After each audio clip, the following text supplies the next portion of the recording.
Chapter 4. Oskar Schindler has been called many names: scoundrel, womanizer, war profiteer, drunk. When Schindler gave my father a job, I didn't know any of those names, and I wouldn't have cared if I had. Krakow was filled with Germans who wanted to make a profit from the war. Schindler's name meant something to me only because he had hired my father. That fortunate encounter over the safe resulted in my father becoming one of the first Jewish workers at the company Schindler initially leased, and then in November 1939 took over from a bankrupt Jewish businessman named Abraham Bankier. In fact, of the 250 workers Schindler hired in 1940, only 7 were Jews. The rest were Polish Gentiles. Schindler renamed the company Deutsche Emmelwarenfabrik German Enamel Works, a name designed to appeal to the German army contractors. He called it Emalia for short. Armies needed a lot more weapons and bullets to fight a war. As a clever businessman, Schindler seized the opportunity and began producing enamelware pots and pans for the German, a line of production guaranteed to generate a large, ongoing profit, especially since his labor costs were minimal. He could exploit Polish workers at low wages and Jews for none at all. Although my father didn't bring home any money, he was able to bring home some pieces of bread or coal in his pockets. More importantly, his job gave us something else, something that I valued more, even when I was hungry and it was hard to think about anything other than the gnawing in my stomach. Working for Schindler meant that my father was officially employed. It meant that when he was stopped on the street by a German soldier or policeman who wanted to grab him for forced labor, to sweep the street or haul garbage or chop ice in the winter, he had the necessary credential as protection. It was called a Beischeigung, a statement stating that my father was officially employed by a German company. It was a shield of protection and status. It didn't make him invincible to the whims of the Nazi occupiers, but it made him a lot less vulnerable than he had been when he was unemployed. I don't know how much he knew about what my father did each day. But Schindler certainly realized he was a skilled, resourceful worker. His safe-cracking prowess had earned him Schindler's respect. He kept on earning that respect day after day. Schindler knew little about the nuts and bolts of manufacturing and wasn't interested in learning. He had employees to handle all that. My father worked long hours at Emalia and then put in second shift at his old glass factory. Both were sources of small amounts of food. He also made arrangements with his Gentile friend Wojek to sell a few of his fine suits on the black market. Wojek kept some of the money as payment for his efforts, but what remained was enough to provide us with a bit more to eat.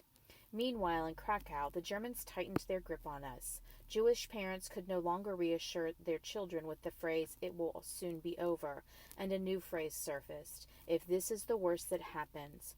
My mother and father also adopted this saying as a tool of survival, perhaps a way of keeping darker thoughts at bay. When forced to hand over our radio to the Nazis, we silently repeated the words. Whenever a German was near, we whispered to ourselves, "If this is the worst." The first months of 1940, I could still walk the streets of Krakow in relative freedom. Even if no longer fearlessly, I could pass as a Gentile, because I was still young enough not to have to wear the identifying Star of David. Every day I watched the German soldiers in their field gray uniforms who guarded a petroleum tank across the street from our apartment. I couldn't help but be intrigued by them and by the well-polished rifles they carried. After all, I was an inquisitive kid. The soldiers, really not much older than I, were cordial, even friendly. Since I spoke German, I probably seemed pretty harmless to them. Having the occasional chat with me helped break the monotony of their days. They even let me inside the guard station a few times and shared a piece of chocolate from their rations. However, German soldiers could change in an instant from cordial to brutal. If they were bored or had had too much to drink, they might single out a traditionally dressed Jew for a beating. Powerless to stop the abuse, I felt ashamed and confused whenever I witnessed such incidents. Why did the Nazis hate us so much? I had known many men, my grandfathers included, who were traditionally dressed Jews. There was nothing demonic or unclean about them, no reason for them to be subjected to such violence. But the message on Nazi propaganda posters plastered all over the city told a different story. With their distorted, lice-infested figures and captions of hate, they made it seem permissible, even proper, to attack a Jew, even if he differed from the poster portrayal. One night I experienced the soldiers' wrath firsthand. Someone tipped that off that I, the very same boy who joked with them in German and whom they sometimes treated like a younger brother and allowed to hang out in their guard booth, was a Jew. As I was sleeping, they shoved their way into our apartment and grabbed me out of bed by the hair. "What's your name?" they shouted. "Are you a Jew?" I replied that I was. They slapped me, furious that they had assumed I was a normal kid. Fortunately, they didn't take the abuse beyond their slaps and abruptly left our apartment. I ran into my mother's arms, shaking and crying, and this time I was the one who thought, if this is the worst that happens. In May 1940, the Nazis began to implement a policy to cleanse Krakow, the capital of the German-controlled territory called General Gouvernement, of its Jewish populations. The Germans decreed that only 15,000 Jews would be allowed to remain in the city. Over the next months, tens of thousands of frightened Jews departed for outlying towns and villages from which many of them had so recently fled. Most went voluntarily, glad to be able to take a few of their possessions with them, and relieved to escape the constant harangues and threats of the Nazis. My parents tried yet again to put a positive spin on this new turn of events.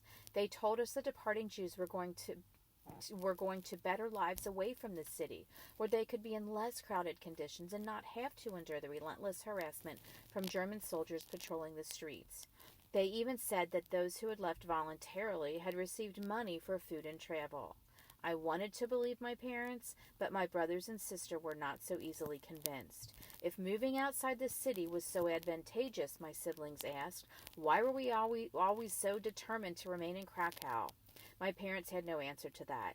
Later, my brother told me the frightening rumors. Those being deported were not being sent to the countryside, but to their deaths. I was torn between believing these rumors must be false and knowing the Nazis were capable of anything.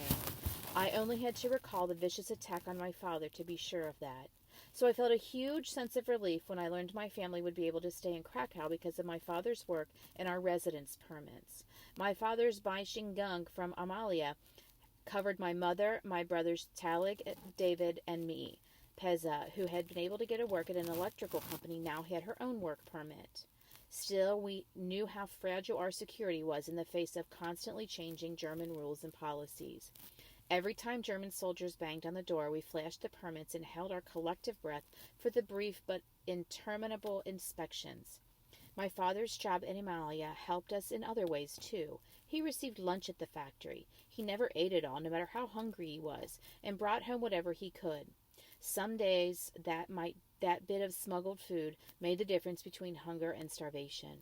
When the weather turned cold, my father managed to tuck a few pieces of coal from the factory furnaces in his pockets, even though it was forbidden to take anything from the factory grounds. During the long winter nights, those few pieces of coal provided our only heat as we huddled around the stove. Every Friday, without fail, my mother would light the Shabbat candles just long enough to say the evening blessings. Because candles were nearly impossible even on the black market, she blew them out immediately after the prayers. But it was enough. During those brief minutes, with the glow of the candles, I felt a connection not only to my family beside me, but to my family in Nareka, to my favorite grandfather, and to happier days. The ritual affirmed who we were despite the humiliating restrictions outside our door. We could wait this out and survive, we thought, as long as we had each other. The next months brought no good news for those of us under Nazi occupation. The Nazis, however, loved bombarding us with their successes. Their triumphs were constantly announced on the radio, in newspapers, and even on big screens as they set up to play newsreels with scenes of their victories. I remember going to the empty lot where there was one such screen and watching an endless parade of tanks and jubilant German soldiers as they rolled through the Netherlands, Belgium, Luxembourg, and France in May and June of 1940. As 1940 came to an end, new rumors circulated. A ghetto would be built in the southern section of Krakow, known as Podgórz. The area would be closed with high walls. The few gates would be guarded at all times by German soldiers. All the Jews remaining in the city would be forced to live in the ghetto and would not be able to leave unless given permission by the Germans. We knew that in Warsaw the Jews had already been forcibly relocated into a small section of the city where they now lived in desperately overcrowded conditions. I tried to wrap my mind around this new possibility. How could this ever happen? It seemed impossible. All too soon the rumors became reality. I watched as 12-foot high walls went up, encircling an area of residential buildings not far from our apartment. The Nazis then ordered 5,000 non-Jews living within the area to move out so that 15,000 Jews, every Jew still in Krakow, could be crammed into these new quarters. My father, ever ingenious, found a way to trade our apartment for one a Gentile friend had inside the ghetto, hoping the swap might provide better accommodations than any the Nazis would arrange. In early March 1941, we piled our belongings onto a wagon we'd scrounged for the move and said goodbye to our apartment, the last tie to our once promising life in the big city. Unlike our first trip through Krakow over 2.5 years ago, when we had ridden through the streets on the horse-drawn cart with a sense of excitement and anticipation, this time we felt only dread. As we approached the gates of the ghetto, I was seized with panic. I looked up at the high walls and saw that with their flair for the sadistic, the Nazis in the last few days had topped the walls with rounded stones that resembled headstones on graves. Their implicit message was that we were moving into what would become our own cemetery. I could scarcely tear my eyes away from the symbols of death that welcomed us. I stole a glance at Sally for reassurance, but he kept his gaze directed downward and wouldn't meet my eyes as we passed by the guards and through the gate. Once inside the ghetto, we made our way to our new home, a building in Łazaka 18. We carried our few belongings up the stairs to the one-room apartment awaiting us. When we arrived, a couple, Mr. and Mrs. Luftig, met us at the door. They were two of the Jews who had been expelled from Germany and had somehow made their way to Krakow. The ghetto authorities, unaware of the exchange my father had made on the side, had assigned them to this apartment. Although my parents were unhappy about the arrangement, they didn't dare question it for fear of retaliation by those in charge. Instead, we coped, as all Jews in the ghetto tried to do. My father hung a blanket in the middle of the room, separating the 6 in our family from the Luftigs. While my mother and sister unpacked the few items we were able to bring with us, my brothers and I left the crowded room to familiarize ourselves with our new neighborhood and see what we could learn. We were determined to make the best of the situation. What else could we do? A few days after we moved into the ghetto, the Nazis sealed the gate, locking us inside. Still, we thought, if this is the worst that happens, if only.